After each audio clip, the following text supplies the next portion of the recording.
Salut Astrid, c'est Alice. J'espère que tu vas bien. Je te laisse un petit vocal parce que j'ai pensé à toi récemment. Parce que dans ton livre, tu parles du fait que la cigarette, c'était un outil pour toi identitaire qui t'aidait à te définir et que du coup, tu as été un petit peu perdu quand tu as arrêté de fumer.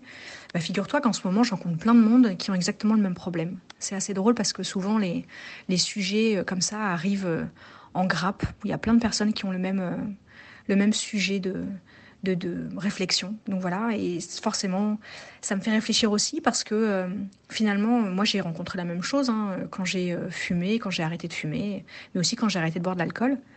Tu te dis finalement, tous ces produits qui sont là pour te rendre la vie plus facile, parce que c'est pour ça au début qu'on commence, pour être plus fun, s'intégrer socialement de façon plus aisée et tout ça, et finalement, ça nous empêche d'être la personne qu'on est vraiment au fond de nous, en fait, puisqu'on ne sait pas qui on est une fois qu'on arrête. Et puis ce que je me dis aussi, c'est que ces produits, ils nous aident à être des personnes supérieurement aisées, supérieurement sociales, des personnes au top, quoi, hyper efficaces dans tout, hyper drôles, hyper marrants, hyper top, quoi.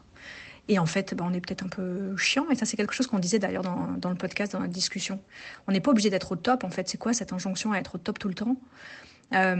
Accepter que parfois on est fatigué, accepter que parfois on n'a pas envie de faire le clown, qu'on n'a pas envie de faire des blagues et que c'est pas parce qu'on est soi-disant un petit peu éteint, c'est-à-dire juste pas au top en train de danser sur la table, que on n'est pas la meilleure version de nous-mêmes. Ouah, j'aime pas cette phrase. Enfin, tu vois quoi. Bref, encore une raison supplémentaire pour arrêter de fumer et puis pour se libérer de ces produits ces substances psychoactives qui nous mettent un voile en fait entre la vie, le réel, qui on est vraiment et nous quoi. Bon, petite pensée philosophique. Allez, je t'embrasse, salut.